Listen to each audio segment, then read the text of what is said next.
As we're in our second day of praying for down-to-earth realities and being people of peace, the prayers that we're talking about are asking God for healing in places where there are ruptures. And we talked about being able to walk through our neighborhoods and praying for our neighbors. And today it was kind of rainy outside, so I wasn't able to go out and do that walkabout.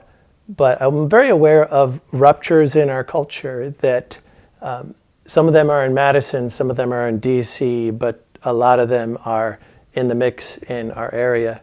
And I've talked about this before, but as I began to pray today about down-to-earth needs, it seemed to me that one of the down-to-earth needs, especially that we should be praying for, is a new measure of peace in our conversations that we have online with our fellow citizens. I mean, we're in a democracy, so we do talk about things like politics and policies, and we all have very strong opinions. And the problem that I'm seeing so often is it's hard to be a person of peace when you're feeling kind of disgusted, or you believe that somebody else should be ashamed of their point of view, and you can't even imagine why it is that they would care for the values that they care for and advocate that the positions that they advocate for. And it's as if you can't even imagine that they are a person who is reasonable and isn't inherently somebody who's a villain, that therefore should be vilified. So I think that we've gotten into this situation where it's just hard for us in our own hearts to really be people of peace, who can actually pray for folks who stand on either side of a divide, who stand on either side of a rupture in our culture. We're not really able to be people of peace praying for that if in our own hearts we don't begin to see them differently.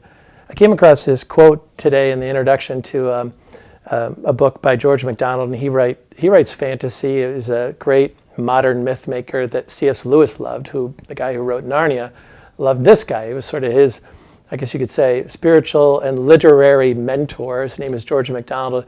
And in his introductions to C.S. Lewis's introduction to his book, he talks about how MacDonald, who was this very kind, very really prayerful writer of fiction, would create these characters that had these really tough outer crusts. And yet, as you looked deeper, you could see that there was something at least pitiable, or perhaps even at some level respectable in them. And then Lewis is finishing by saying that even though you can have reservations for a character like that, you somehow learn this unshakable truth that to forgive is to know, and that he who loves sees. To forgive is to know, and he who loves sees. It seems to me that when we're still in that mode of shaming, blaming, and looking at others with a kind of a condemnation and a disdain, seeking to vilify them, I think that means that we are not looking at them with forgiving eyes. And I just can't help but think of our Lord on the cross saying, forgive them, they don't know what they're doing. He's actually praying for them. His heart is able to see through the ignorance and through the other position that isn't his, obviously. And he's holding, of course, the right position, and he's still having that kind of a heart. And so he really knows, and therefore he loves, and he really forgives, and therefore he's able to see the truth and see the truth of the other person, and therefore pray perfectly as he does. I think for us it's a little more complicated, because we have to trust that actually people who hold a lot of different views, for the most part, are representing those views for reasons that are understandable.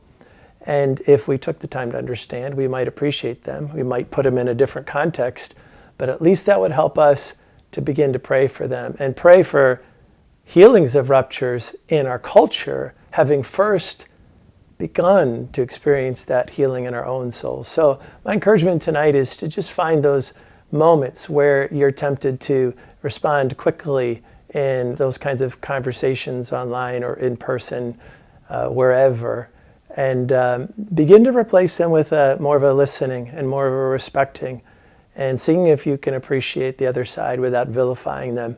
And maybe if that happens enough, we could actually have conversations that become more like prayers.